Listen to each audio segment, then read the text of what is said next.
Hello बच्चों, आज मैं आपके सामने क्लास 10 के कोर्स बी हिंदी के पहला पाठ कबीरदास जी द्वारा रचित साखी के पद लेके आई हूँ। यहाँ मैंने साखी के मतलब भावार्थ के साथ दे रही हूँ। आप लोगों के लिए सुविधा होगी तो आप लोग ध्यान से देखिए और अपनी कॉपी में लिखने की कोशिश कीजिएगा और चैनल को अंत तक देखकर सब्सक्राइब कर दीजिएगा, ठीक है। तो देखिए, भावार्थ के साथ एक एक पद का मैंने दिया है, अत्यंत सहज भाषा में है। सबसे पहला पद देखिए, ऐसी बाणी बोलिए मन का आपा खोए, अपना तन शीतल करे औरन को सुख होए। मतलब कबीरदास जी ने वाणी को अत्यंत महत्वपूर्ण बताते हुए कहा है कि हमें ऐसी मधुर वाणी बोलनी चाहिए जिससे हमें शीतलता का अनुभव हो और साथ ही सुनने वालों का भी मन प्रसन्न हो उठे। मधुर वाणी से समाज में प्रेम की भावना का संचार होता है, जबकि कटु वाणी से हम सब एक दूसरे के विरोधी हो जाते हैं। इसलिए हमेशा मधुर वाणी में बात करनी चाहिए जो दूसरों को प्रसन्नता का अनुभव कराएं और स्वयं भी सुख का अनुभव कर सकें। ठीक है बच्चों, अब नेक्स्ट वाला, कस्तूरी कुंडली बसे मृग ढूंढे बन माही, ऐसे घटी घटी राम है दुनिया देखे नाही। देखो, यहाँ कबीरदास जी ने कहा है, जिस प्रकार हिरन की नाभि में कस्तूरी रहती है पर हिरन इस बात से अनजान रहता है और उसकी खुशबू के कारण इधर उधर जंगल में ढूंढता रहता है, उसे यह पता नहीं रहता कि कस्तूरी उसकी नाभि में ही है। उसी प्रकार मनुष्य भगवान को इधर उधर ढूंढता रहता है, पर भगवान तो कण कण में समाया हुआ है। मनुष्य उन्हें मंदिर, मस्जिद, गिरजा, गुरुद्वारा आदि में पूजा पाठ करके ढूंढते हैं। ईश्वर सर्वत्र व्याप्त है, उन्हें ढूंढने की जरूरत नहीं है, सिर्फ पहचानने की आवश्यकता है। मतलब हर जगह पर भगवान विराजमान है। कबीरदास जी के अनुसार उन्होंने कहा है, भगवान सर्वव्याप्त है, उन्हें ढूंढने की जरूरत नहीं है, सिर्फ पहचानने की आवश्यकता है, याद करने की आवश्यकता है। ठीक है बच्चों, अब नेक्स्ट वाला पद है, जब मैं था तब हरि नहीं, जब हरि है मैं नहीं, सब अंधियारा मिटी गया, जब दीपक देखा माही। तो यहाँ लिखा है मतलब कबीरदास जी ने कहा है, उक्त पंक्तियों के जरिए कबीरदास जी कहते हैं कि जब तक मनुष्य के मन में अहंकार रहता है तब तक वह ईश्वर की भक्ति में लीन नहीं हो सकता। जो मनुष्य एक बार ईश्वर भक्ति में लीन हो जाता है तो उसके मन से अहंकार मिट जाता है और उससे भगवान की प्राप्ति होती है। तब मनुष्य स्वयं को नगण्य समझने लगता है।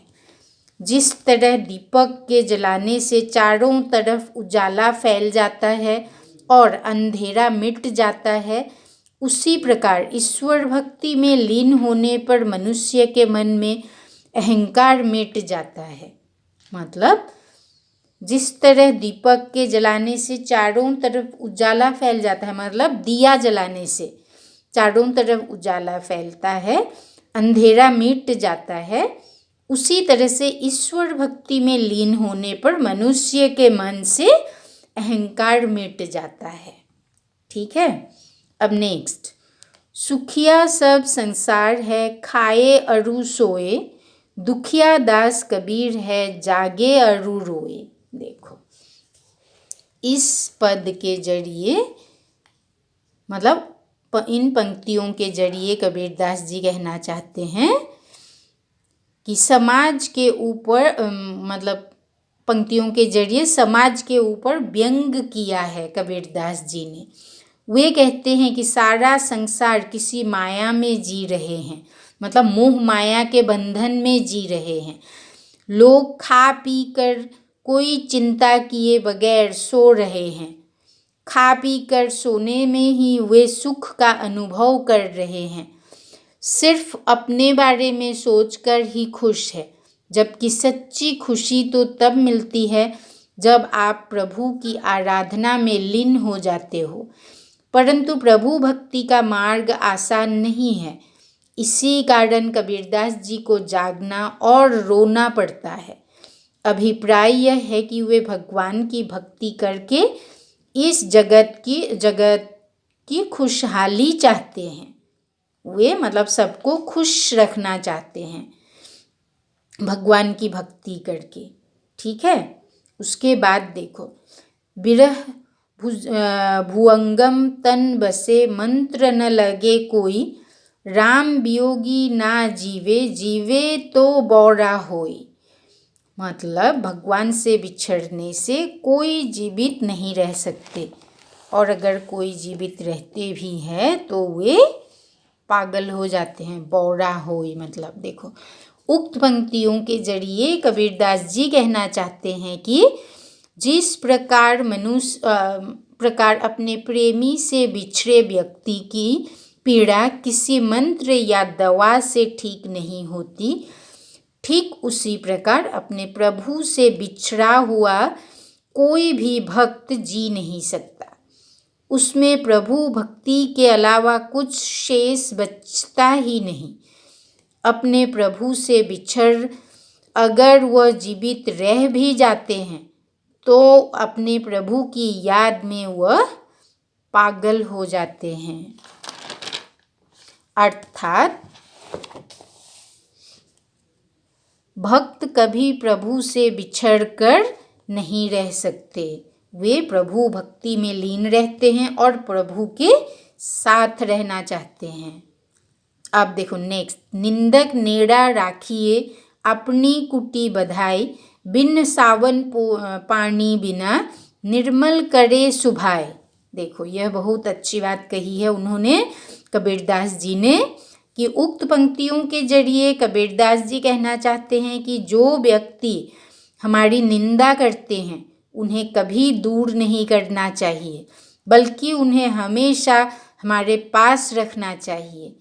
उन्हें अपने आंगन में कुटिया बनाकर रखने का प्रबंध करना चाहिए, जिससे हम रोज़ उनसे अपनी बुराइयां सुनकर अपनी गलतियां सुधार सकें, उसे दोबारा दोहराने से बच सके। इस प्रकार हम बिना साबुन और पानी के ही खुद को निर्मल बना सकते हैं, साफ कर सकते हैं। निर्मल मतलब साफ रखना।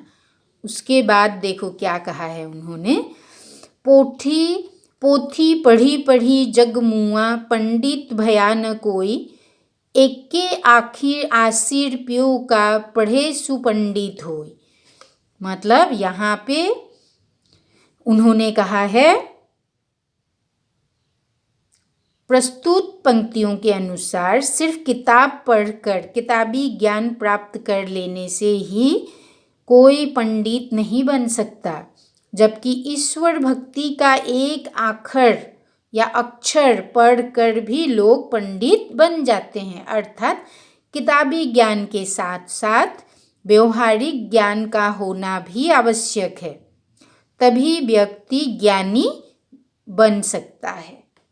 मतलब कबीरदास जी के अनुसार सिर्फ किताबी ज्ञान से लोग विद्वान या ज्ञानी नहीं बन सकते, किताबी ज्ञान के साथ साथ व्यवहारिक ज्ञान का भी होना आवश्यक है, जरूरी है, तभी लोग पंडित बन सकते हैं, अर्थात ज्ञानी बन सकते हैं। अब नीचे हैं, हम घर जालिया अपना लिया मुरारा हाथी, अब घर जालियों तास का जे चले हम हमारे साथी। अब यहाँ कबीरदास जी के अनुसार उन्होंने क्या कहा है, सुनो। कबीरदास जी के अनुसार सच्चा ज्ञान प्राप्त करने के लिए हमें मोह माया का त्याग करना होगा। मतलब हम सब माया मोह के बंधन में बंधे हुए हैं, उस माया मोह को त्याग करना है। मतलब संसार रूपी माया को त्याग करना है। कबीरदास जी ने अपने हाथों से ही अपने मोह माया रूपी घर को ज्ञान रूपी मशाल से जलाया है, मतलब उजाला किया है। उनके मोह माया रूपी घर को उन्होंने अपने हाथों से अपने ज्ञान रूपी मशाल से उजाला किया है। इसका मतलब अगर कोई उनके साथ भक्ति की राह पर चलना चाहता है तो कबीरदास जी अपनी मशाल से उनका घर भी रोशन करेंगे, अर्थात अपने ज्ञान से उसे मोह माया के बंधन से मुक्त करेंगे। ठीक है बच्चों, आप लोग समझने की कोशिश कीजिए। इतना आसान भी नहीं है ये, एकदम आसान शब्दों में मैंने लिखा है। आप लोग पढ़िए, पहले पद पढ़िए साखी का, उसके बाद जो अर्थ है वो पढ़िए, तब सुंदर से समझ में आएगा और आप लोग अच्छी तरह से लिख पाएंगे। ठीक है बच्चों।